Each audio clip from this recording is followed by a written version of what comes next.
Berikut tragedi banjir dan tanah longsor Sumatera Utara. Dalam semalam, air yang biasanya tenang tiba-tiba jadi musuh. Sungai yang selama ini tempat orang mencari hidup berubah mengancam. Inilah cerita tentang murkanya alam dan ribuan orang yang harus bertahan di tengah kekacauan. Hujan turun tanpa jeda sejak Senin 24 November 2025. Langit seperti tidak mau berhenti menangis. Awalnya air hanya naik sedikit, tapi tiba-tiba derasnya tak terkendali.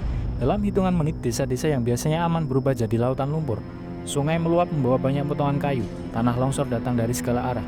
Jalan-jalan putus, rumah-rumah hanyut, dan ribuan warga harus menyelamatkan diri hanya dengan apa yang bisa mereka bawa. Tidak ada waktu berpikir, tidak ada waktu menyelamatkan barang, hanya lari. Hingga Minggu 30 November 2025, jumlah korban meninggal mencapai 176 orang dan 160 orang masih dicari. Lebih dari 1.090 orang luka-luka, lebih dari 30.000 orang mengungsi. Mereka tinggal di tenda darurat, di sekolah, di masjid sambil berharap kabar baik tentang keluarga yang belum ditemukan. Wilayah Batang Toru menjadi area paling parah. Banyak desa terisolasi, listrik mati, sinyal hilang total. Bahkan ada warga yang terjebak di hutan Abolon hanya bisa mengirim video sambil berteriak, "Tolong kami, kiri kanan banjir." Beruntung rombongan itu akhirnya selamat. Tim gabungan TNI Polri, Basarnas, dan relawan terus bekerja 24 jam. Apa penyebab bencana besar ini? BNPB menyebut hujan ekstrim dari siklon tropis Koto dan bibit siklon 95B sebagai pemicu utama.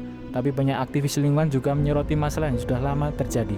Kerusakan hutan di Batang Toru.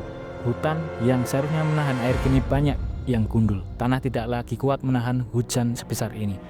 Ada perusahaan yang membantah tudingan terlibat dalam deforestasi. Pemerintah berjanji akan menyelidiki semua faktor pemicu. Namun bagi warga yang kehilangan keluarga, rumah, dan masa depan, penjelasan itu mungkin belum cukup. Bencana ini bukan sekedar banjir atau longsor. Ini peringatan keras bahwa alam mulai kewalahan dan manusia ikut menanggung akibatnya. Karena saat hutan hilang, sungai meluap dan tanah tak lagi kuat. Yang runtuh bukan hanya bumi, tapi juga harapan, mimpi, dan hidup begitu banyak orang.